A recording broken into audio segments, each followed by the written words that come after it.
Merci à tous et à toutes d'être là ce matin pour venir voir donc cette carte blanche de l'Observatoire de l'imaginaire sur l'impact du marketing et des communautés sur les genres de l'imaginaire. Donc moi c'est Louis Barchon, je suis du Laboratoire des imaginaires, donc à ne pas confondre. C'est une association qui a été créée il y a un peu plus de 5 ans à Rennes.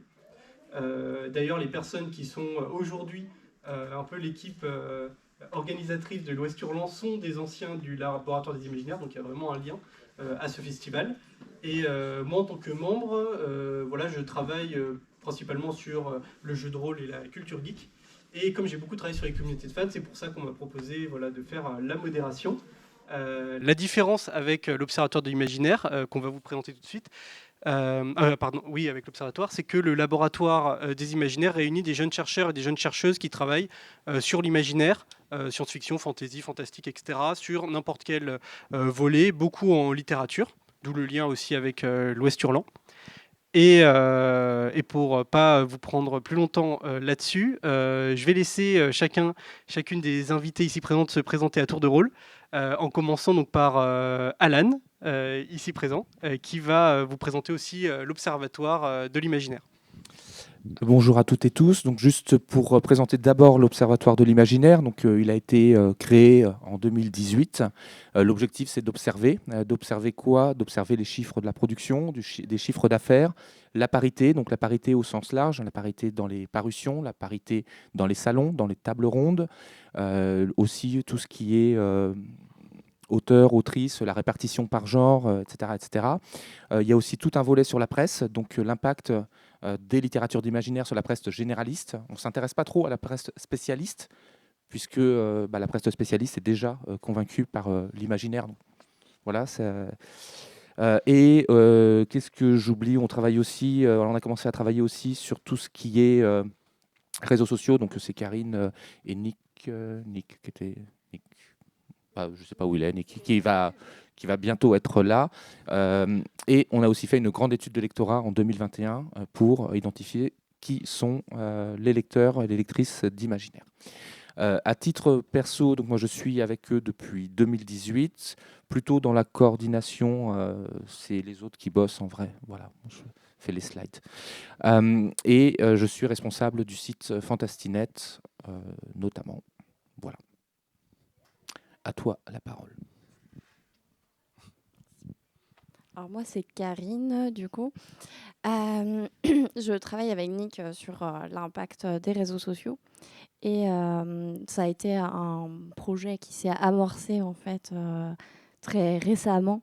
Donc, on n'a pas forcément beaucoup de données pour le moment, mais ça tend à se développer à ce niveau-là. Et à titre perso également, je fais partie de l'association Imaginaire, qui est une association angevine. Voilà. Du coup, je m'appelle Mégane. Sur Internet, je m'appelle Madame.virgule. Je suis influenceuse ou créatrice de contenu sur Internet, comme vous préférez, depuis 2016. Et je suis sur beaucoup de plateformes. J'ai un petit peu abandonné le blog, j'avoue. Mais j'ai commencé par le blog.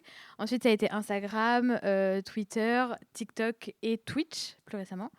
Et je suis aussi freelance community manager pour des maisons d'édition. Et moi, c'est Johan. Donc, j'ai commencé sur Instagram, pareil, pour parler de livres en 2015, avant que ça devienne mon métier, parce que je suis aujourd'hui chargé de communication et de marketing dans l'édition plutôt jeunesse. Et voilà, donc l'imaginaire, grand sujet, surtout auprès des adolescents et des jeunes adultes. Donc, beaucoup de choses à dire sur les communautés de fans. Voilà. Eh ben merci à vous tous et toutes pour cette présentation. Au niveau du public, on a prévu 20 minutes de questions. Donc voilà, si jamais au cours de nos échanges, il y a des choses auxquelles vous pensez, sur lesquelles vous aimeriez avoir un éclaircissement ou l'avis de nous quatre, nous cinq même, voilà, vous y êtes invités. Donc pensez-y, notez-le si vous voulez, et comme ça on pourra revenir dessus voilà, à la fin de la table ronde. Pour commencer cette discussion, je voulais proposer voilà, à l'ensemble de nos intervenants et intervenantes d'aborder la question du succès des œuvres. en questionnant quels sont déjà les genres de l'imaginaire qui se vendent actuellement le mieux, au niveau, en allant chercher dans les chiffres notamment, et également sur quel support et auprès de quel public. Et donc là, je pense qu'on va pouvoir aussi avoir l'éclaircissement, l'expertise de nos deux experts, on va dire, influence, maison d'édition, sur le sujet. Et peut-être que pendant que Alan va chercher les chiffres, peut-être commencer par toi, Johan. Ouais. Je pense que sur les grandes tendances aujourd'hui qu'on peut observer, il y a évidemment la romantaisie, qui est un gros sujet, notamment auprès des communautés de fans, parce qu'on sait que la romance, c'est le public est vraiment à fond derrière les auteurs, les autrices, les œuvres elles-mêmes, les univers. Il y a un côté très obsessionnel parfois pour ça. Et après, Megan et moi, on est plus du côté littérature jeunesse et young adulte de l'imaginaire.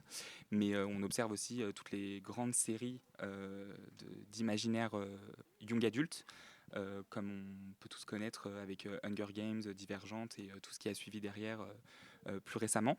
Donc, en tout cas, je pense que le gros sujet aujourd'hui, c'est la romantaisie, qu'on observe vraiment sur tous les réseaux sociaux, sur toutes les plateformes. Même en tant que maison d'édition, du coup, chez nous, on est tous à la recherche de la romantaisie qui va un peu exploser sur le marché demain, pour avoir notre succès à notre tour. Voilà. En tout cas, moi, je pense que c'est le genre qui est le plus important aujourd'hui. Pour le coup, je rejoins beaucoup Johan là-dessus. C'est que la romantaisie, on en parle beaucoup. Je sais que moi, dès que je présente un livre sur les plateformes, on me demande tout de suite est-ce qu'il y a de la romance ou est-ce que même il y a du smut.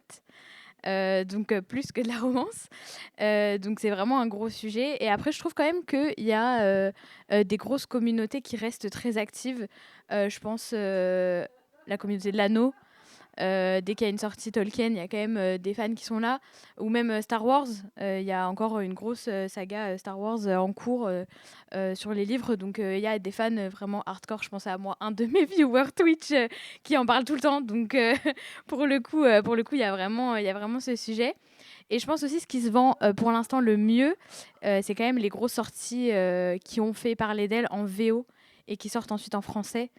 Je pense à Assoiffé, peut-être que vous en avez entendu parler, de Tracy Wolf, des choses comme ça. Là, de Saxus, en vrai, on a tous ce nom en tête de maisons d'édition qui sortent des grosses séries anglophones et ça fonctionne.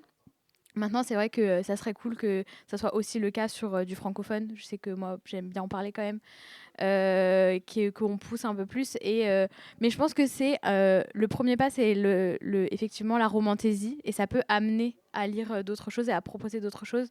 Et je pense notamment à cette influenceuse dont malheureusement je n'ai pas le nom, mais qui propose justement, qui dit si vous avez aimé telle série anglophone très connue, elle propose l'équivalent francophone, et ça, je trouve ça vraiment chouette. Alors, pour la petite étude qu'on a fait via un questionnaire, justement, c'est un peu la tendance qu'on a remarqué, effectivement. Les littératures américaines, notamment, sont très suivies en France, et ça se développe, en fait. On le ressent surtout sur de la romantaisie.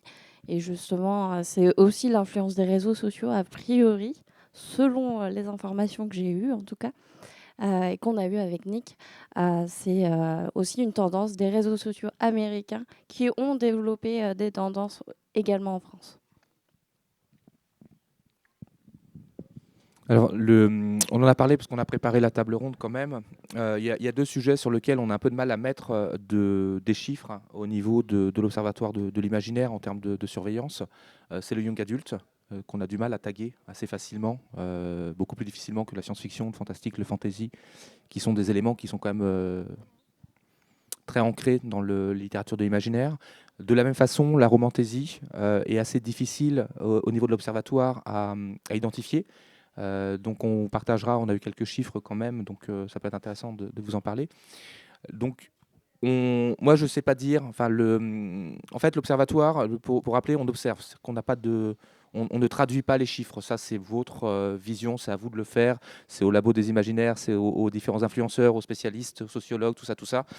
Nous on observe, on constate. Aujourd'hui, ce qu'on peut dire, c'est que la romance développe une branche qui est la romantaisie. Aujourd'hui, être capable d'identifier si les lecteurs de romances vont basculer, de romantaisie vont basculer dans les littératures d'imaginaire au sens plus large ou pas. Faudrait faire une étude dessus. C'est-à-dire qu'on peut suspecter, on peut imaginer, mais on ne peut pas le garantir. Après, alors j'étais en train de chercher, et je n'ai pas les chiffres de ventilation, science-fiction, fantasy en termes de vente, c'est assez drôle. Par contre, en termes de lecture, l'étude de lectorat a montré que on a plus de lecteurs de fantasy et le steampunk qui est plus identifié, par exemple, que la science-fiction. Donc il y a des identifications de genre. Donc on n'a pas pondéré, c'est-à-dire qu'on n'a pas dit qu'on était un gros lecteur de science-fiction quand on lit 4 ou 5 livres ou 50%, etc. Les gens se sont exprimés de façon empirique par rapport à ça, mais les genres qui ressortent sont quand même fortement le steampunk et très souvent sur la fantasy et la science-fiction, mais la science-fiction bien derrière. Voilà, donc en termes de parution, après, je vais recreuser parce que je ne retrouve pas le slide qui va bien. Voilà. Très bien.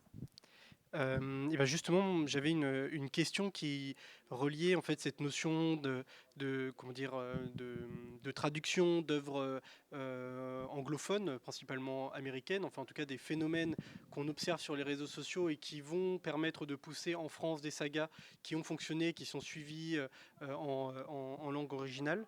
C'est comment on peut expliquer le fait qu'une œuvre elle fonctionne, que ça marche via les réseaux sociaux. Est-ce qu'une œuvre qui va marcher aux États-Unis, on se dit forcément elle va marcher en France parce qu'elle va avoir un effet, on va dire, de notoriété qui va précéder la parution? Est-ce que c'est pas automatique? Il y a des œuvres, il y a des cas où ça s'est pas vérifié. Voilà. Donc j'aimerais peut-être qu'on explore cette notion autour des réseaux sociaux et en commençant peut-être par Madame Point Virgule pour changer l'entrée.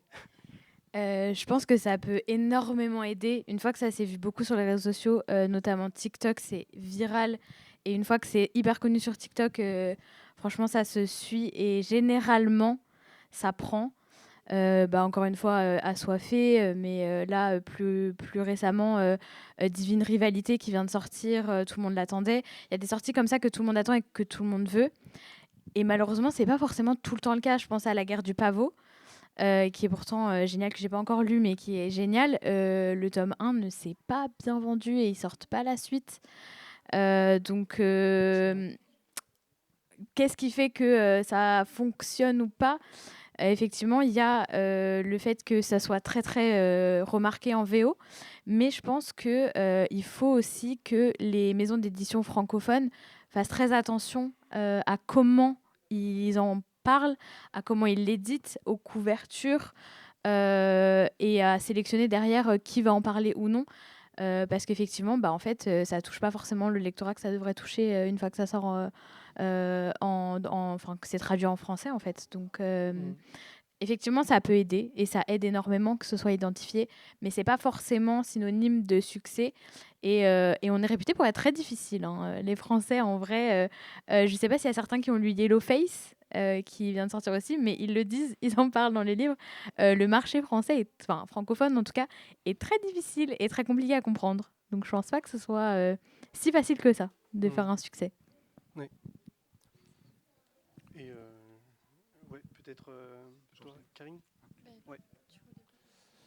Oui, j'ai retrouvé l'ASF est plus Ouais, produite très bien. que les autres genres. Voilà.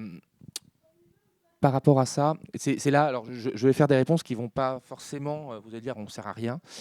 Aujourd'hui, au niveau de l'Observatoire, on a du mal à suivre les réseaux sociaux. Donc aujourd'hui, on a Nick et Karine qui s'attaquent à ce sujet-là. Très compliqué. Ah bah ça y est, t'es là. Salut. C'est très compliqué, c'est-à-dire que les réseaux sociaux, comment on évalue, comment on suit et comment on essaye de mesurer l'impact que a un TikTok, enfin les influenceurs de façon générale. Et c'est au vrai, enfin moi j'ai un site web et c'est la même chose. Quel est mon impact quand je fais une chronique sur les ventes? Je suis assez dubitatif sur l'effet décisif de l'avoir. C'est la multiplicité des actes qui permettent que le livre se vend bien.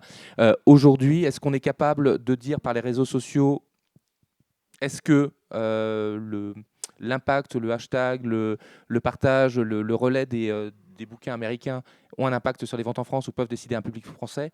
Il faudrait réussir à le mesurer factuellement.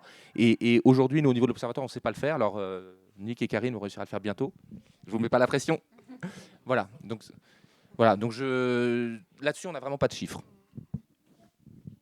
Et justement, toujours via ce petit questionnaire qu'on a fait, oui, on remarque en fait que les données sur les réseaux sociaux ne sont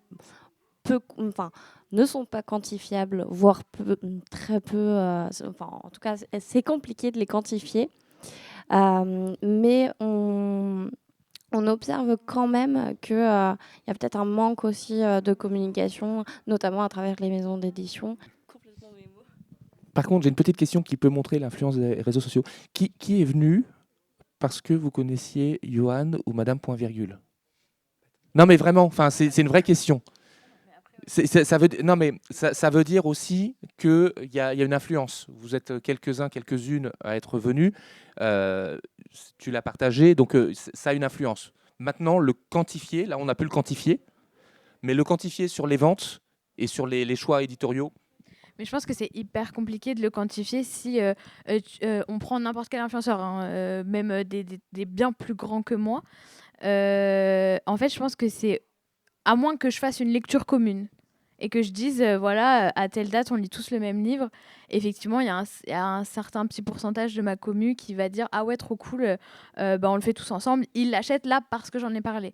Mais à part ce point hyper précis, c'est impossible. Je pense que c'est aussi le fait que j'en ai parlé une fois, ils ont dit, ah ok, cool, je le note, tu vois, dans ma tête.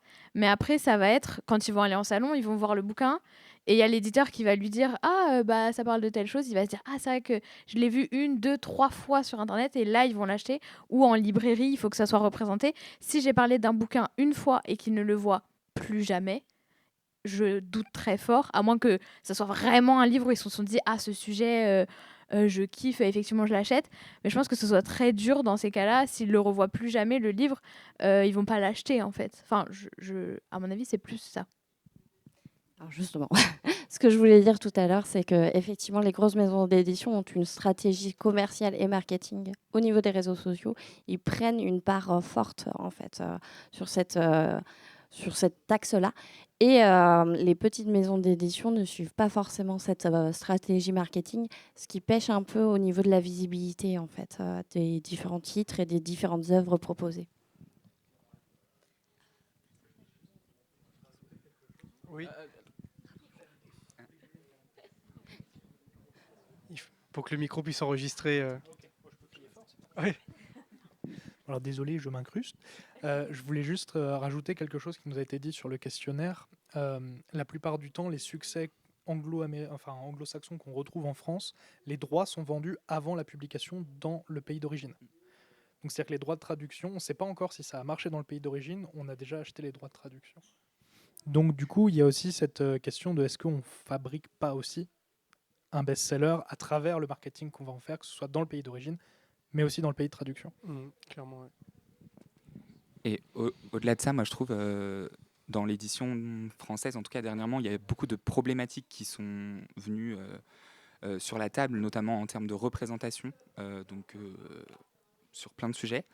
Et donc on a des influenceurs qui sont vraiment devenus des défenseurs de ces sujets. Et aujourd'hui, ils n'ont pas trouvé dans l'édition française ce qu'ils recherchaient.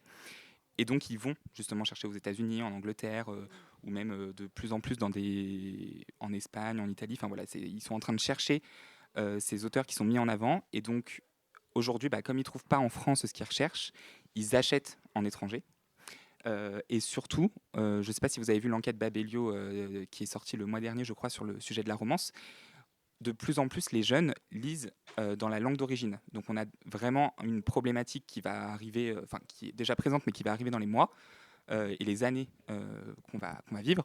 C'est que notre public français, il va de plus en plus vers des textes en anglais principalement.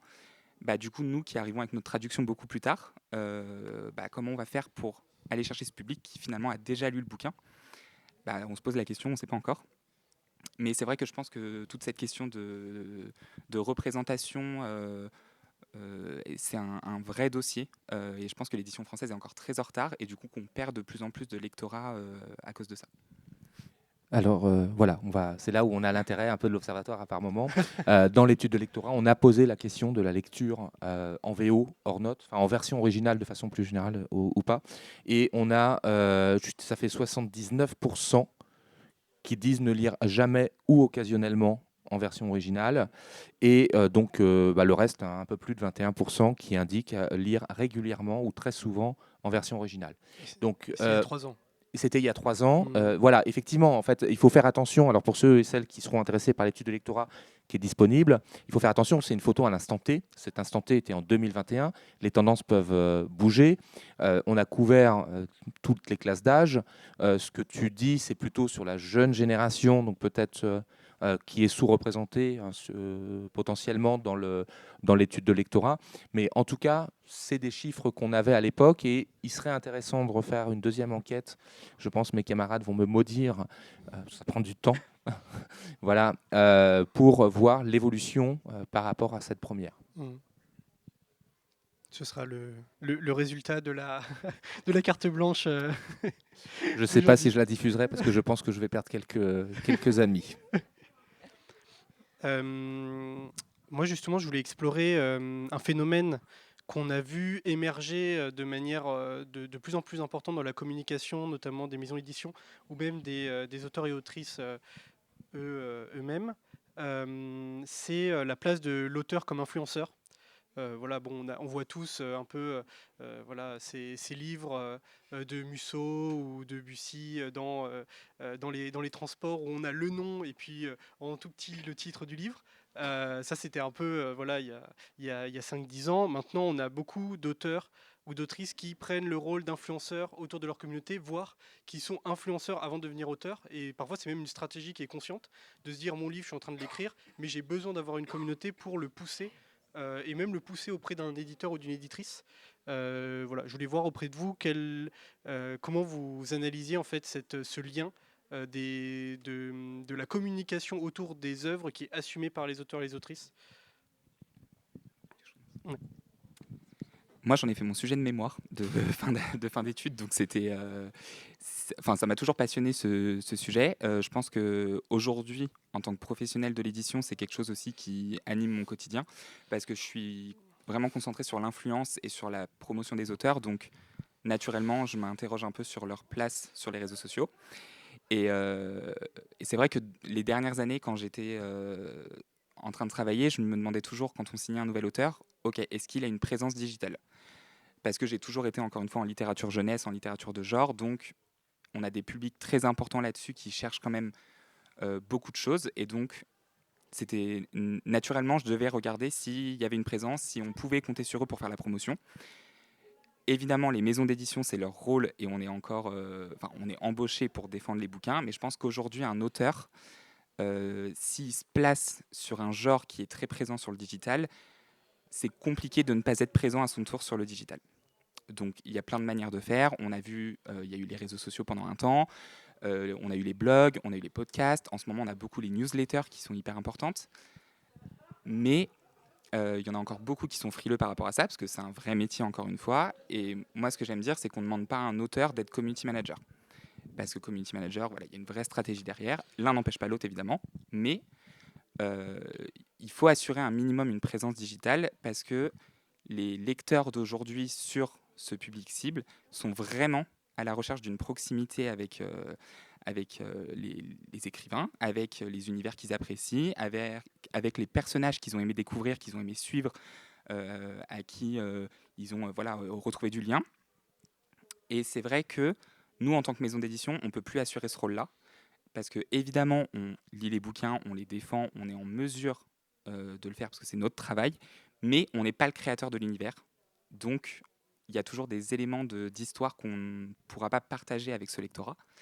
On est en mesure, évidemment, d'aller voir l'auteur pour lui dire « Donne-nous la Bible de ton univers, comme ça, s'il y a une question, on peut répondre pour toi. » Mais, encore une fois, ce n'est pas ce que le lecteur il va chercher. Ils veulent vraiment parler à l'auteur, ils veulent vraiment le rencontrer en salon, ils veulent pouvoir faire une story et tout de suite avoir une réaction de l'auteur. Et on le remarque, c'est vraiment une force. Et encore une fois, moi, j'aime parler de la romance, parce que je trouve que c'est vraiment le genre en ce moment qui est en train de chambouler le marché de l'édition. Et sur ce côté auteur-influenceur, les autrices de romans, c'est un bon modèle parce qu'on regarde, ça fait 2-3 ans et que ça émerge vraiment et elles ont des communautés, mais c'est affolant. Et pour en connaître certaines, elles ont des centaines et centaines de messages privés tous les jours, d'identification, de mails, de lettres. Enfin, vraiment, les lectrices c'est vraiment obsessionnel parfois, comme je vous disais plus tôt.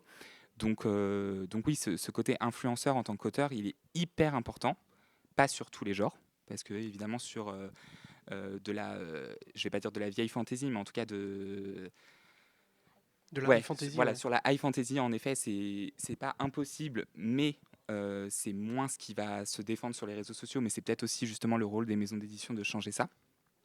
Mais en tout cas, sur nous, le young adult, le new adult, la romantasy ou même, je pense que si Suzanne Collins, demain, elle devait sortir Hunger Games, elle avait tout intérêt pour elle à être sur les réseaux sociaux. Enfin, aujourd'hui, elle n'est pas du tout présente, mais elle aurait tout intérêt à le faire. Donc oui, c'est hyper important pour moi d'avoir ce statut d'auteur-influenceur. Et en tout cas, en tant que professionnel, on s'interroge de plus en plus sur ce développement et cet accompagnement des auteurs pour évoluer sur le digital et qu'ils aient les clés en main pour défendre leurs projets de leur côté. On a le retour également de maisons d'édition qui est effectivement privilégiée des auteurs avec d'ores et déjà une communauté pour le suivre d'autant plus.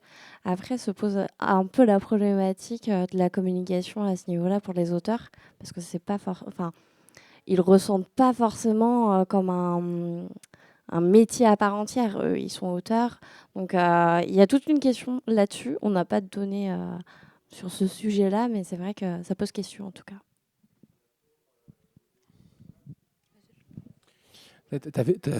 Ta question commençait aussi par est-ce qu'on est influenceur et qu'on devient auteur, autrice ou l'inverse. Je pense que ça a toujours été une réalité. Ceux qui avaient des blogs, des sites, etc., à un moment, ils disent est-ce qu'on franchit le pas ou pas. Alors, je vous rassure toutes et tous, je franchirai jamais le pas. Voilà. Et je pense qu'il n'y a pas de réponse là-dessus. Je pense que c'est une question de chemin personnel, etc. Ça vaudrait le coup de se pencher sur le sujet. Moi, je suis un peu plus inquiet par le rôle qu'on donne aux auteurs-autrices, justement, dans ce marketing et cette communication. J'en vois, je ne vais pas citer des noms, mais j'en vois qui sont très présentes sur les réseaux sociaux, dans les salons, etc. Et des fois, on se dit, quand est-ce qu'ils peuvent travailler et à quel moment ils peuvent déconnecter. Voilà, moi, je travaille dans le privé. Le droit à la déconnexion, on parle en numérique, etc.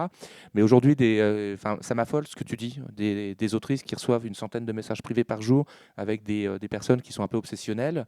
Alors, à titre individuel, en tant que fan, qu'amateur, on se dit c'est super cool, j'ai l'auteur, l'autrice, voilà, mais à quelle limite on met à ça?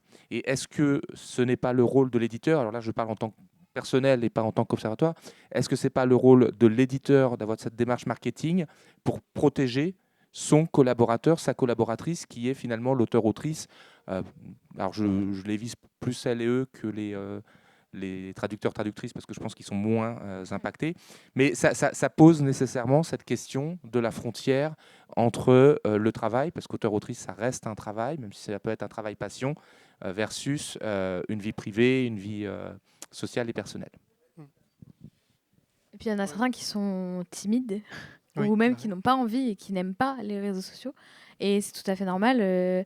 Quand on est auteur-autrice, je pense qu'avant tout, on aime écrire et on n'aime pas forcément être mis en avant. C'est aussi tout à fait OK. Et c'est vrai que malheureusement, pour l'instant, la tendance des maisons d'édition, c'est quand même de privilégier des auteurs-autrices qui ont déjà une communauté. Je pense à Margot de Seine et à Marie Réplin, que j'adore et que j'aime profondément, mais qui avaient déjà des communautés et qui ont fait en partie leur succès, je pense, même si leurs livres sont excellents. Ça n'empêche que ça leur a donné une visibilité indéniable et qu'aujourd'hui, quand d'autres maisons d'édition voient ça, se disent « Ah, c'est peut-être une recette magique. En fait, c'est une recette facile. C'est-à-dire que moi, je vais faire la promotion en tant que maison d'édition, mais j'ai déjà un appui auprès de l'auteur-autrice qui est déjà fort sur ce sujet-là. » Donc, ça les privilégie, malheureusement. Et heureusement pour elles et eux, parce que c'est chouette. Mais c'est vrai que je pense à des auteurs-autrices qui sont peut-être plus timides ou qui n'aiment pas ça, tout simplement, qui n'ont pas envie d'assurer eux-mêmes la communication sur les réseaux sociaux. C'est pas un truc qui est naturel pour tout le monde. Effectivement, se pose la question de, effectivement, quand on leur demande d'être eux-mêmes influenceurs de leur communauté, c'est pas toujours le cas. Il y en a pour qui ça fonctionne sans. Effectivement, Suzanne Collins, Hunger Games, on la voit jamais. Et c'est impossible de la contacter. Pour le coup, je travaille avec Pocket Jeunesse, je peux vous dire qu'on ne lui parle jamais. Mais du coup, il y en a pour qui ça fonctionne, mais quand ça fonctionne pas et qu'on leur demande un peu trop à ces auteurs-autrices, effectivement, je suis un peu aussi de cet avis. Ils ont le droit de ne pas exister sur les réseaux sociaux ou sur Internet. Et il faudrait que les maisons d'édition aussi l'acceptent et fassent un peu plus pour ces personnes-là qui n'ont pas envie d'être sur les internets. Désolé, Johan. Mais pour rebondir ce que tu disais, Johan, je pense qu'il y a quelque chose d'intéressant sur la différence que tu faisais par exemple entre romantasy et high fantasy. C'est la question des codes et peut-être de la nature de la communauté, au sens où si on prend, là on est dans le monde de la musique, Carpenter Brut. Carpenter Brut, à la base, c'est un ingénieur son, il fait les tournées, il met sur SoundCloud des liens et il fait aucune communication, il met juste un URL et les gens vont dessus et tout le monde, il y a un peu ce truc autour du mystère, on dit c'est incroyable, personne ne sait qui c'est, il fait rien. En fait, c'est juste que ça l'énerve, il aime pas du tout ça, mais parce que sa communauté a aussi ce goût il est transgressif, il se montre pas, il y a du mystère, c'est underground, et donc je pense qu'il y a aussi une manière en fait, il y a une forme de cohérence entre la communication qu'on a autour d'une œuvre et les canaux qu'on utilise et le type d'œuvres qu'on écrit et à qui on les adresse. Là, on citait par exemple la question du young adult. Je pense que c'est aussi un lien entre le fait que beaucoup de personnes qui sont sur cette tranche d'âge sont sur les réseaux sociaux. La romantasy, je pense qu'il y a aussi un lien avec les forums, la fanfiction. Enfin, beaucoup de gens sont passés par là et donc attendent aussi peut-être un rapport direct à l'auteur qu'on retrouve typiquement dans la fanfiction, où souvent la personne qui écrit la fanfiction, on peut lui parler, on peut faire des retours, etc. Et ne plus avoir ça va être vu comme d'une certaine manière pas une entorse, mais un décalage par rapport aux codes qui sont ceux du genre ou de la communauté. Voilà. Ce qui ne veut pas dire que je trouve que c'est une bonne chose d'harceler les auteurs, parce qu'il peut très bien arriver qu'un auteur dise quelque chose qui ne plaît pas à la communauté et du coup la communauté va lui envoyer une centaine de DM. Voilà. Ce qui et du coup est à double tranchant. Mais je pense que ça permet peut-être d'illustrer des phénomènes variables en fonction des genres aussi, qui sont indépendants des auteurs et des autrices, qui du coup peut leur donner le sentiment de perdre la main sur leur œuvre, parce qu'à partir du moment où leur œuvre va adhérer à un certain genre, ils vont devoir adhérer au code de ce genre dans la communication qui l'accompagne, quoi. Et ce dont tu parles, il y a aussi tout ce qui est Wattpad et Webtoon. Ouais, t'allais en parler. Ouais. Où effectivement, là, ils ont construit toute leur histoire en fait avec la communauté. Et au bout d'un moment, cette communauté qui lit beaucoup sur Wattpad ou Webtoon, qui passe au papier, mais ils n'ont plus cette proximité avec l'auteur-autrice. C'est peut-être ce que tu voulais dire. Moi, je travaille beaucoup sur du Webtoon, donc je sais comment ça fonctionne. Mais en effet, en ce moment, je pense que vous regardez tout ça en librairie ou sur les réseaux sociaux.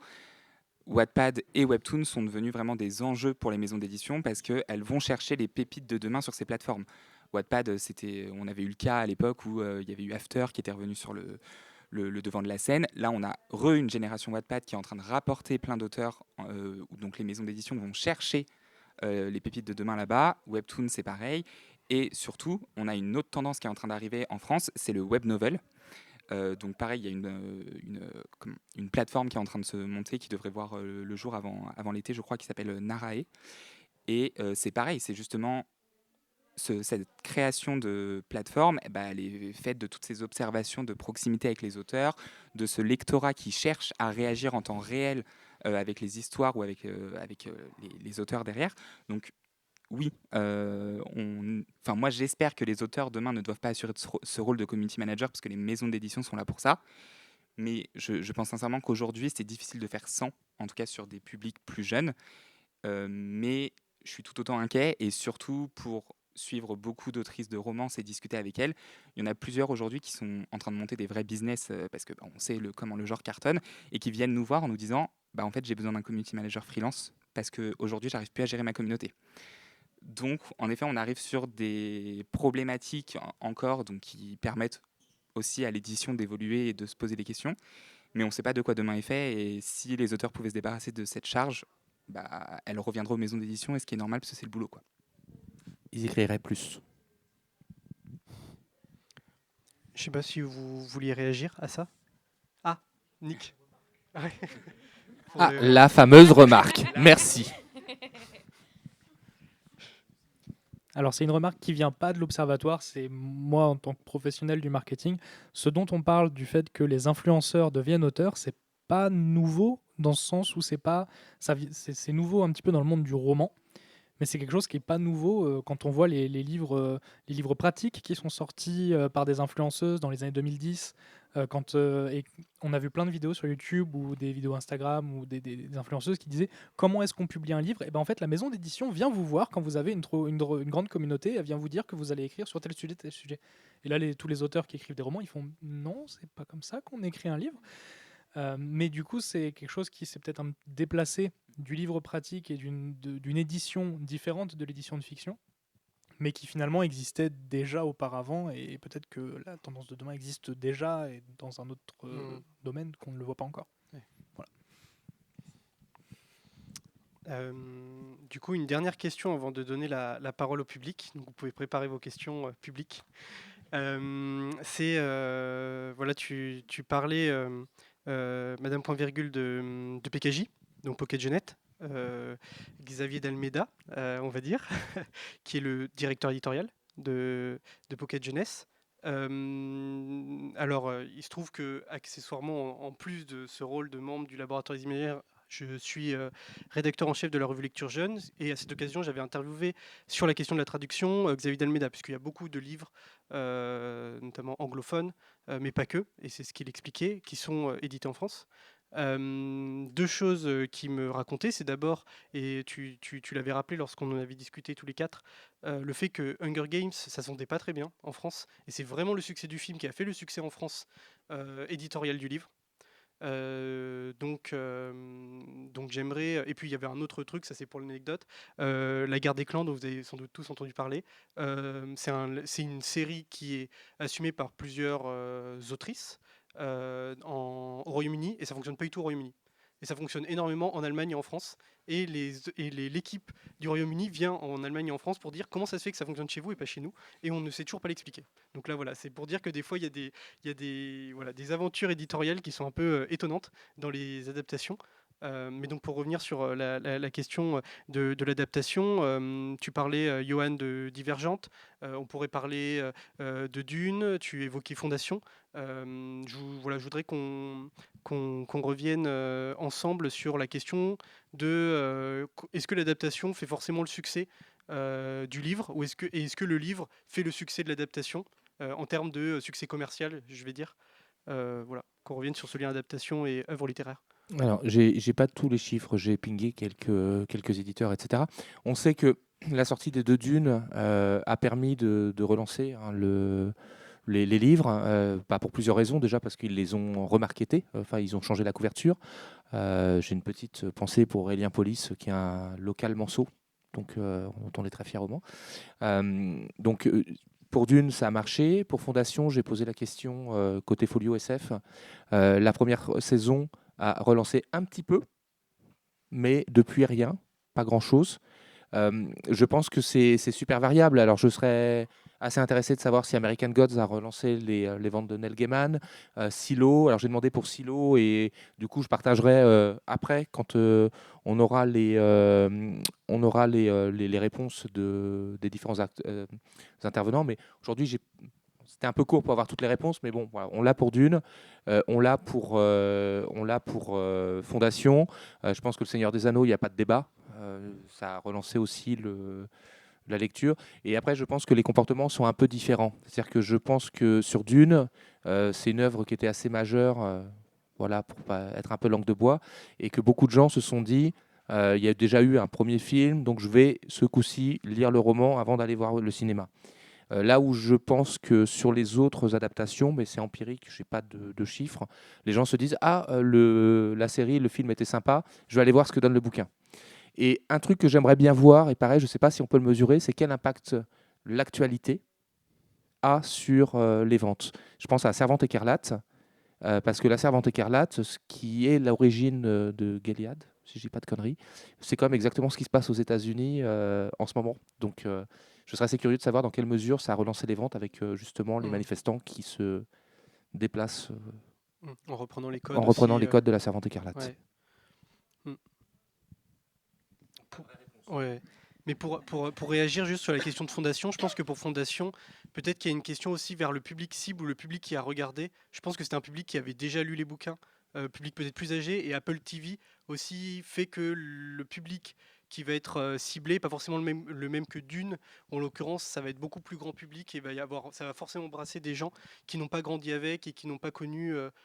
Si Dune était sorti en série sur Apple TV, peut-être qu'on aurait eu un phénomène similaire en termes de vente. Et c'est bien ce qu'il faut réussir à mesurer de Mhm. façon à savoir, en fait, sur chacune des sorties des adaptations, il faudrait poser la question au lectorat ou aux cinéphiles, sériphiles, de savoir s'ils l'ont lu parce que ils ont vu la série, ou ils l'ont lu parce que ou ils ont regardé la série parce qu'ils ont lu.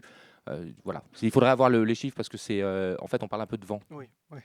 Après, je pense que sur le public, effectivement, plus new adulte ou young adulte, on le voit vraiment plus. Effectivement, Xavier D'Almeida, donc, qui a ramené Hunger Games en France, quand ils l'ont ramené avec Natacha aussi, ça se vendait pas, en fait, au début. Ils l'ont ramené, c'était hyper novateur. Donc, je reprends ces mots à Xavier, sur le marché francophone. Et en fait, au début, les commerciaux sont venus les voir en leur disant: vous savez bien, vous avez ramené un truc en faisant à Paris, mais ça marche pas. En fait, ça marche pas du tout. Et en fait, à partir du moment où il y a eu les premières images de bande-annonce du film, là, ça a commencé à prendre. Et avec les films et le succès du film, là, ça a vraiment pris. Donc ça a ramené. Et je pense aussi notamment, pour le coup, à la concurrence. Hachette, qui a sorti Heartstopper. Là, pour le coup aussi, la série, enfin, ça marchait déjà très très très bien, hein, en papier, mais la série a relancé aussi Heartstopper. Et je pense que sur un public plus jeune, ça peut plus toucher parce que il y a une communauté. Enfin, j'ai l'impression en tout cas que les communautés, quand elles vont aimer quelque chose, elles vont vraiment l'aimer et elles vont acheter ensuite tout ce qu'il y a autour. Je pense aussi, c'est un petit peu moins marché, mais ça a quand même fonctionné. Grisha, Shadow and Bones, sur Netflix, ou TMI, The Mortal Instruments. Pareil, ça a fonctionné aussi avec les séries sur Netflix, etc. Donc je pense que ça dépend aussi de la communauté de base. Et en tout cas, dans l'imaginaire, ça peut se remarquer parce que, pareil, tout à l'heure, on parlait de la communauté de l'anneau, mais dès qu'il y a une nouvelle série ou un nouveau roman, j'ai l'impression en tout cas que ça suit. Et justement, ça faisait partie aussi d'une ou deux questions du questionnaire qu'on avait fait. Et les retours sont les mêmes, en fait.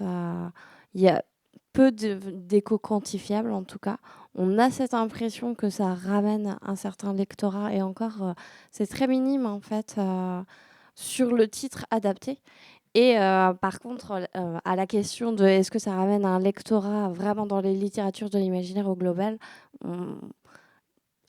on a l'impression que non, pas tellement, ou en tout cas sur du long terme. Il faut préciser qu'aujourd'hui, hein, l'étude dont parlent Nick et Karine depuis tout à l'heure a été lancée il y a peu de temps, un mois. Voilà, un gros mois, mais c'était un gros mois quand même.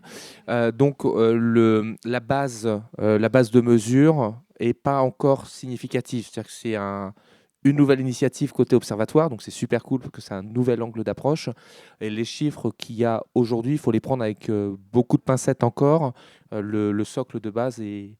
Voilà, quand on parle de l'étude de lectorat, on a eu plus de 6500 réponses, donc on peut considérer, même s'il y a quelques biais, que c'est significatif. Aujourd'hui, vous êtes à 30 réponses, c'est ça ? 21 réponses. 21 réponses, donc on va continuer et on aura probablement des chiffres en fin d'année à proposer qui seront plus consolidés que ça. Aux Utopiales, sans doute. Je ne fais pas de pub pour un festival concurrence. Et je reviens sur un mini truc, oui, Erin Hunter, c'est plusieurs autoristes. Voilà. Je sais que ça surprend, moi aussi ça m'a surpris quand je suis arrivée chez PKJ, mais c'est plusieurs autoristes. Il y a tellement de romans maintenant que... Effectivement.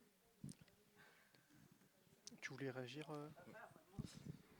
Je pense que sur le côté des adaptations, on a aussi tout le côté cross-média du webtoon, encore une fois. Le webtoon, donc, c'est disponible sur les plateformes de webtoon en ligne. Maintenant, on a du webtoon en papier. On a les webtoons qui sont adaptés en animé. On a aussi certains webtoons qui sont adaptés eux-mêmes de web novels. Donc en fait, on est vraiment... Dès qu'un univers fonctionne, il faut le mettre sous toutes ses formes. Et donc pareil, pour revenir sur Hunger Games, ils sont en train de préparer la bande dessinée. Donc je pense l'édition est vraiment à la recherche. Enfin, à la recherche, non, ils le font. C'est que dès qu'un univers fonctionne, on va essayer de le décliner sous toutes ses formes pour justement attirer le maximum de personnes. Et en effet, comme Mégane le dit, il y a eu Phobos de Victor Dixon. C'était des romans. Aujourd'hui, on a les bandes dessinées.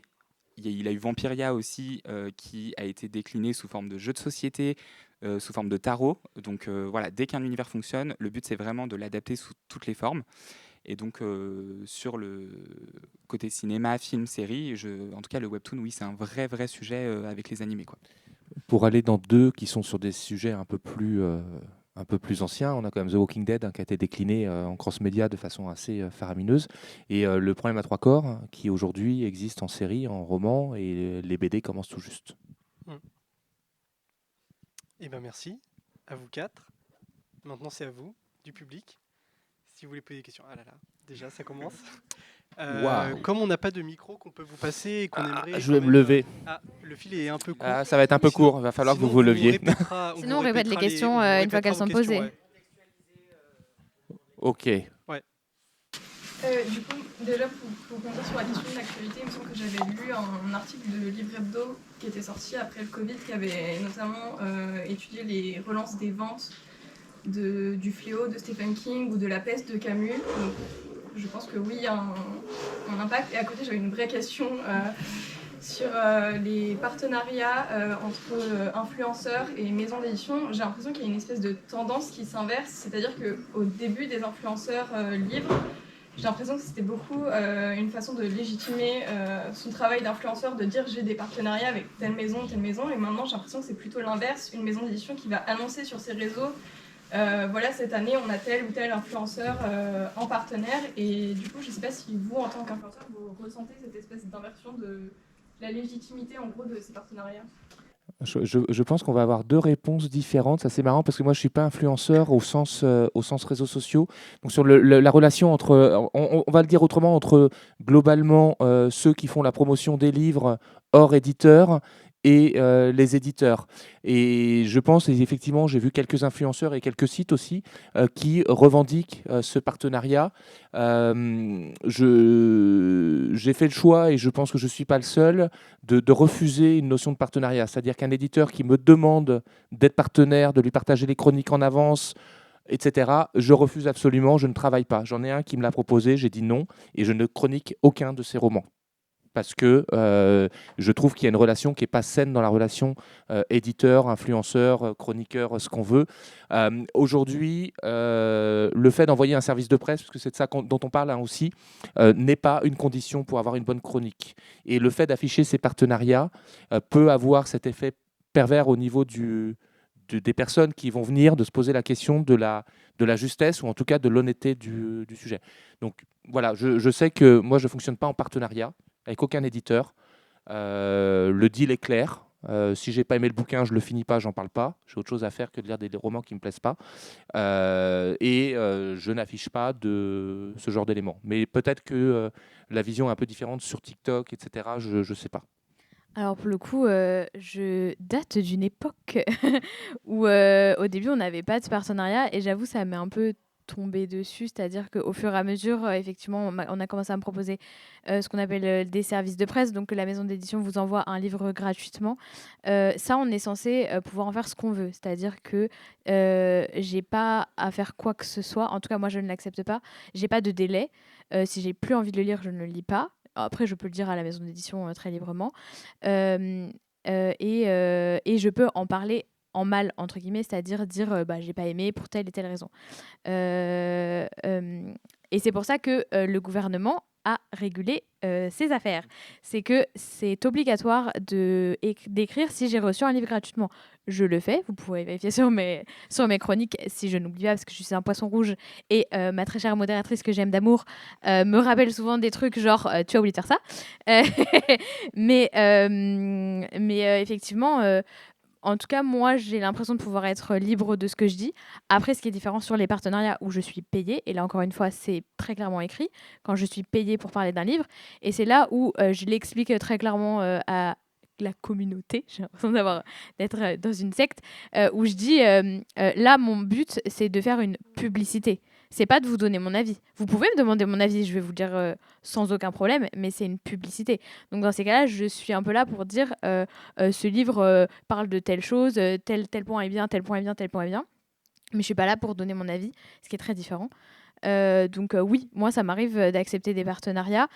Et encore une fois, par contre, sur les services de presse, moi, je suis très claire avec les maisons d'édition. Si vous m'envoyez un service de presse gratuit, je fais ce que je veux, entre guillemets, du livre. Je le montre pas. J'en parle comme je veux. Après, effectivement, quand c'est des livres, en revanche, francophones, j'évite de les démonter. C'est pas mon but, de toute façon, d'être là pour dire...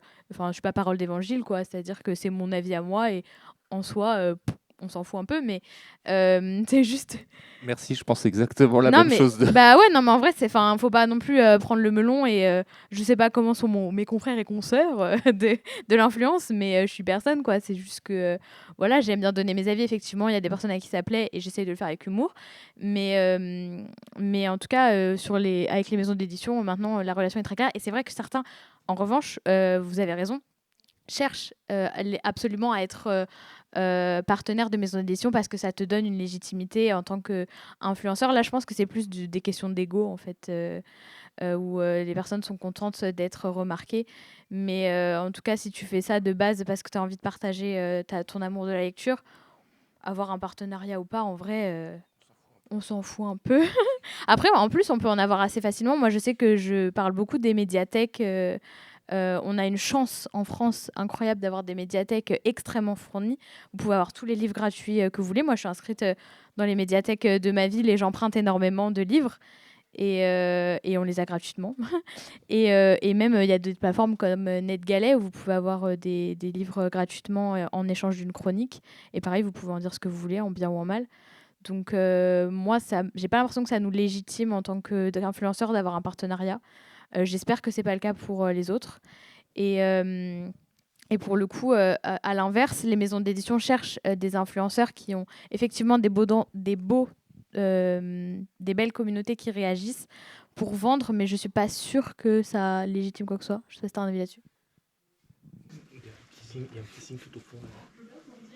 Oui, Chloé. Je pense qu'avant, il y avait très peu de partenariats et du coup très peu de services presse. Et du coup, en recevoir, c'était une forme de légitimité. Mais maintenant, il y en a tellement que les très gros influenceurs font le tri et choisissent plus précisément. Et du coup, une maison d'édition qui obtient cet influenceur, on va dire, en partenariat, bah, la maison d'édition va le mettre en avant parce que c'est dans ce sens-là que la légitimité est portée. C'est exactement ce que j'allais dire. Non mais ça tombe très bien. Non mais moi je suis ça fera 10 ans l'année prochaine que j'ai rejoint un peu ce milieu du livre. Donc pareil au début en tant qu'influenceur littéraire, même si j'aime pas trop ce mot. Et donc quand on reçoit ses premiers services de presse, on est très content. On commence un peu à en demander dans tous les sens. Et puis quand on en a 50 qui attendent, on se dit là stop, on arrête. Et donc oui, ça fait 4 bonnes années, je pense que la tendance s'est inversée, comme tu pouvais le dire, où aujourd'hui, quand on a une influenceuse ou un influenceur avec une grande communauté, la plupart du temps, il nous envoie son kit média et il nous dit ça fera tant d'euros si tu veux être mis en avant. Donc en général, on regarde si on a les budgets. C'est très rare parce que l'édition, on est toujours un peu en retard sur les tendances marketing de communication. Donc on commence petit à petit à dédier des budgets à ça, mais c'est très rare.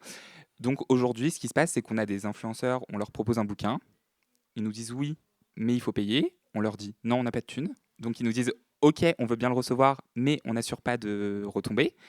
Et dans ce cas-là, c'est petit bonheur la chance, et puis on croise les doigts pour avoir un jour une photo, une vidéo ou quelconque, même une story. Aujourd'hui, on en est content, honnêtement. Mais aujourd'hui, il y a toujours des influenceurs de toute façon qui se lancent. Il y en a tous les jours. La communauté du livre, elle s'agrandit encore et encore. Et donc, il y aura toujours des plus petits influenceurs qui seront partants pour recevoir des services de presse, les défendre. Et en général, c'est ceux avec qui on peut espérer avoir des retombées assez rapides. Même si, encore une fois, moi, c'est pas quelque chose que je veux défendre dans mon travail, parce que si la loi pour encadrer l'influence commerciale, elle a été faite, c'est pour des raisons. Et si moi, demain, j'ai envie d'avoir une retombée sur un compte précis, c'est ce que je défends auprès de mes responsables. Il me faut de l'argent, il me faut du budget, et dans ce cas-là, on aura une belle visibilité.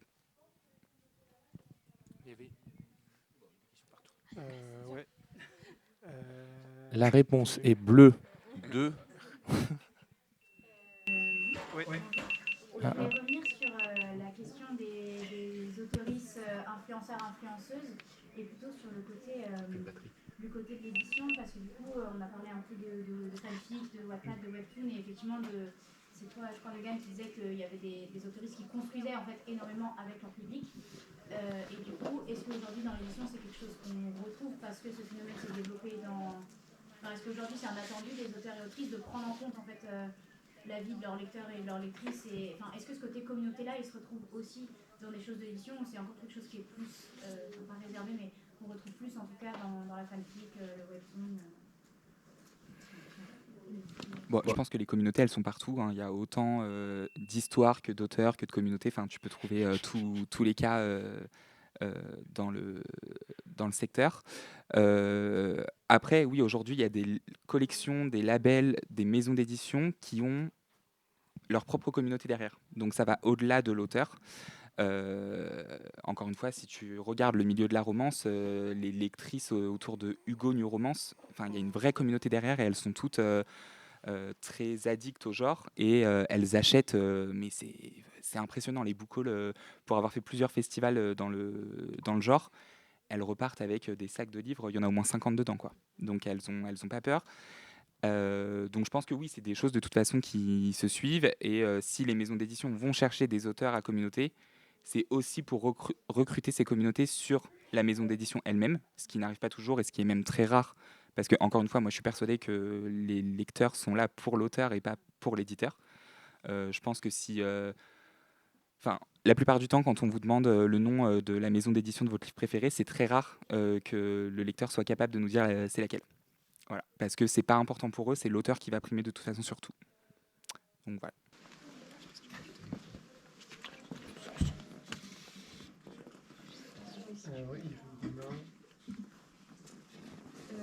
Bonjour. Moi j'ai une question qui s'adresse plutôt à l'équipe des auteurs de l'imaginaire, même si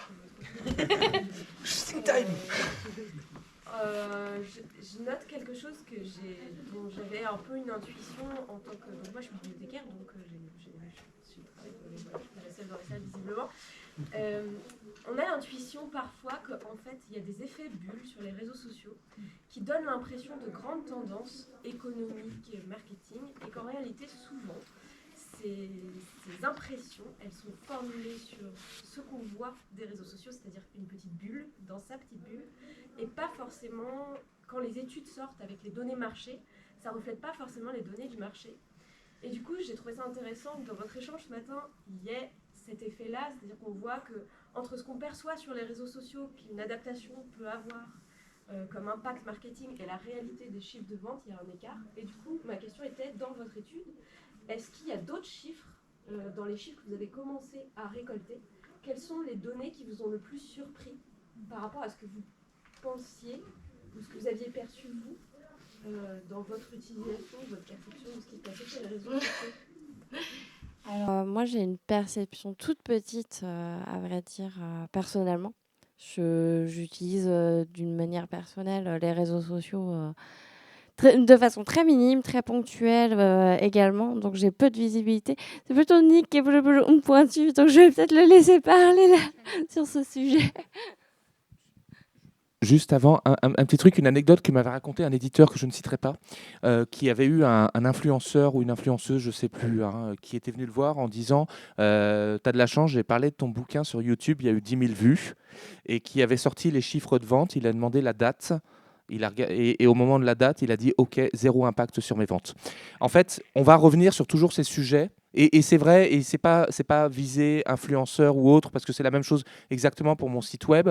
Je pense qu'il serait prétentieux de dire qu'un influenceur ou un blogueur a un impact direct sur les ventes. Voilà, donc déjà, mais après je pense qu'on va être beaucoup dans le ressenti et qu'aujourd'hui on n'a pas beaucoup de chiffres. Mais Nick, je te donne la parole. Nick qui nous a rejoint aussi il n'y a pas très longtemps. Alors, on a eu des chiffres de la part d'une personne qui a une grosse communauté, qui nous a dit avoir fait 5 vidéos qui ont fait à peu près 1,8 million de vues sur TikTok et qui ont généré 5000 ventes sur un livre qui était sorti 4 ans auparavant et qui avait déjà bien fait sa vie. Donc, il y a multiplié par 2 en fait ce qui avait été vendu en 4 ans. Maintenant, la personne nous a bien dit que c'est plus les vues, les vidéos, enfin c'est parce qu'elle fait des vidéos tout le temps finalement que ces vidéos-là ont pu percer et que ça fonctionne. Et il y a autre chose aussi qu'il faut souligner, c'est que les réseaux sociaux, dans le cadre du marketing, ce sont des canaux de notoriété et pas des canaux de vente. Dans tous les types de secteurs qui peuvent exister. Ce qui va être mis à l'œuvre en fait en termes psychologiques, c'est ce qu'on appelle le biais de simple exposition, c'est-à-dire qu'on est plus susceptible d'avoir un sentiment positif envers quelque chose auquel on a été exposé plusieurs fois et à de multiples reprises. Donc, on n'a pas d'impact de vente direct, c'est-à-dire la personne, elle a vu la vidéo ou elle a vu le post, elle va cliquer, elle va acheter. Par contre, lorsqu'on arrive dans une librairie dans laquelle il va y avoir des centaines de titres, on va plus facilement se diriger vers des titres qu'on a déjà vus sur les réseaux sociaux. Et donc c'est là en fait où cet impact va être le plus puissant. Donc c'est pour ça que c'est assez difficile en fait, et c'est quelque chose qui est revenu aussi dans le questionnaire, des gens qui nous ont dit est-ce que c'est l'œuf ou la poule finalement, est-ce que ça fonctionne très très bien sur les réseaux parce que ça se vend déjà très très bien via d'autres facteurs, parce que la couverture est super, parce qu'il y a un énorme travail sur le livre, parce qu'il y a une grosse publicité qui a été faite, ou est-ce que c'est parce qu'il est, c'est parce qu'il est super qu'il se vend bien quoi. Voilà. Et puis vous avez raison, je pense qu'en tant que bibliothécaire, vous pouvez le remarquer, ou même s'il y a des libraires dans la salle, il y a des livres qu'on ne voit pas sur les réseaux sociaux qui fonctionnent extrêmement bien en librairie. Donc c'est pas forcément effectivement un succès sur les réseaux sociaux qui fait que le livre se vend bien. Pour conclure sur ce sujet-là, aujourd'hui, c'est un peu le trou noir qu'on a au niveau de l'observatoire. Et je pense que tous les professionnels, il y a une espèce de trou noir. On a le sentiment que ça a un impact fort. On n'est pas capable de le chiffrer et on est en train de travailler dessus. Ce qui me permet de rappeler que l'observatoire, ce ne sont que des bénévoles et que si on n'a pas tous les chiffres, c'est parce qu'on n'a pas toujours suffisamment de personnes pour les faire et que si vous avez du temps, l'envie, etc., on en discute juste après. Voilà. Alors, il est 12h33, je vois. Donc, voilà, une dernière question. Et après, si vous voulez échanger avec, avec les intervenants, intervenantes, c'est possible. Cette main qui était levée depuis un certain temps. Non, mais en fait, on a beaucoup parlé du coup des impacts positifs parce que je pense que c'est très lié au marketing, c'est l'idée de porter les livres forcément, d'en faire la publicité. Et je me demandais si vous aviez quelques billes sur l'impact négatif que des communautés auraient pu avoir sur des livres, ou des ventes de livres qui auraient pu chuter face à peut-être des bad buzz ou quelque chose comme ça. Ou... J'en ai un. J'en ai un. Enfin, est-ce qu'on doit vraiment parler de J.K. Rowling ? Aïe. Non mais en fait il faut. Non mais indépendamment, je vais pas, on va pas rentrer dans le détail du truc, mais on en parlait tout à l'heure. Enfin, les auteurs-autrices qui se retrouvent en frontal sur les réseaux sociaux, en tout cas qui ont des communautés sur les réseaux sociaux, dès qu'il y a le moindre dérapage, voilà. Et on en a d'autres. On a d'autres auteurs aussi en France. Enfin, je ne citerai pas, mais voilà, quand ils parlent, on dit on va plus acheter ces bouquins, quoi. Après, ça dépend sur certains sujets. Il y a certains sujets qui sont des bad buzz, mais qui peuvent aider les maisons d'édition à mieux faire. On fait attention aussi à ça en tant que maison d'édition. Enfin là, je parle sur la casquette freelance, mais même pour Johan, effectivement. Alors, s'il vous plaît, ne nous insultez pas quand même, parce que les community managers, des fois, ça va pas.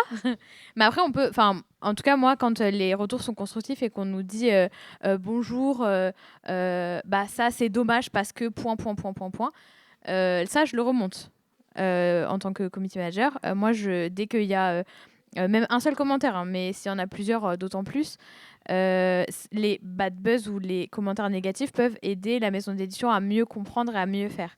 Maintenant, après, il y a des bad buzz, comme l'expliquait très bien Nick. C'est où la bibliothécaire, je suis désolée, j'ai pas eu votre nom, mais les bulles, l'effet bulle, c'est-à-dire qu'il va y avoir des gens qui vont être très virulents sur les réseaux sociaux et qui vont détester quelque chose et qui va pas du tout se traduire dans les ventes. Je pense en fait sur Hunger Games, le collector qu'a fait Pocket Jeunesse sur les réseaux sociaux, c'était horrible quand on l'a sorti. Et en fait, sur les ventes, ça s'est pas vu. Donc, en fait, voilà, c'est ça. Il y a une bulle sur Internet qui n'est pas toujours traduction de la vérité. Mais encore une fois, sur les choses négatives, constructives, en vrai, on les écoute et on les remonte. Après, est-ce que c'est écouté ou non, mais en tout cas, nous, on les remonte. Et sur certains bad buzz, ça fait du buzz. C'est malheureux, mais c'est la Un vérité. bad buzz est un buzz. Et c'est la vérité. Moi, j'ai travaillé pendant plus de 3 ans pour une maison de littérature ado, mais plutôt avec des thèmes engagés. Clairement, c'était un jour une polémique. Donc, enfin, en tout cas, au lancement de la maison. Donc, ça m'a appris beaucoup et aujourd'hui, je fais beaucoup plus attention à ça. Il y avait des choses à prendre, des autres choses où fallait ne pas prendre en compte. En effet, cet effet bulle était très présent où on se disait le livre va sortir. On va même être sur un résultat négatif de vente. Finalement, non, pas du tout. Tout allait très bien. Mais aujourd'hui, je fais hyper attention. C'est de toute façon des choses à prendre avec des pincettes. Mais pour ces fameux auteurs, influenceurs qui ont des grosses communautés, ça devient de plus en plus compliqué parce qu'ils font face à une jeune génération qui n'est pas toujours très bien éduquée. Voilà, il faut voir ce qui se passe sur TikTok, sur Instagram. On a des grandes surprises, honnêtement. Donc, même en tant que community manager, des fois, on reçoit des messages, on se dit que c'est pas possible. Enfin, je comprends pas comment le parent peut laisser son gamin nous envoyer un message pareil. J'ai pas d'exemple à donner comme ça, mais des fois, c'est alarmant. Et à côté de ça, voilà, j'ai plusieurs amies autrices avec une grande notoriété qui se font harceler sur les réseaux sociaux. Avec, même en tant que maison d'édition, c'est arrivé pour le lancement de Force Wing, par exemple. Pour en parler rapidement, les community managers ont reçu des menaces de mort. Parce que justement, les communautés sont tellement folles, je m'autorise le mot, voilà, que voilà, il y a eu voilà, aujourd'hui, en tant que community manager, on reçoit des menaces au quotidien. Si la promo est mal faite, on se prend des menaces. Si on publie l'auteur, mais qu'on n'a pas la bonne couverture, on est foutu. Enfin, vraiment, c'est compliqué aujourd'hui et tous les aspects négatifs sont là, quoi. Bon, du coup, ce sera le mot de la fin. Voilà. Mais on reçoit aussi beaucoup d'amour en tant que community manager, vous inquiétez pas. Mais effectivement, si on peut nous dire bonjour, j'ai pas aimé ça, merci. Ouais. Donc, merci à tous et à toutes d'être venus. C'était très sympa d'être avec vous. Voilà, vous pouvez continuer à échanger avec les intervenantes. N'hésitez pas à aller voir Alan et Karine pour rejoindre ce magnifique asso qui est l'Observatoire de l'Imaginaire. C'est pas une asso. Je précise, il n'y a pas de structure du tout. Donc c'est un collectif. Voilà. Collectif. On est là, on se ressemble. On est ensemble. C'est une communauté. Une communauté aussi, également. Ok. Et nébuleux, c'est un peu moins positif. Communauté, c'est plus sympa. Bonne suite de festival et merci beaucoup. Merci également à l'équipe de l'Ouest Hurlant, à l'organisation et puis à Nick, voilà, qui a fait ses apparitions.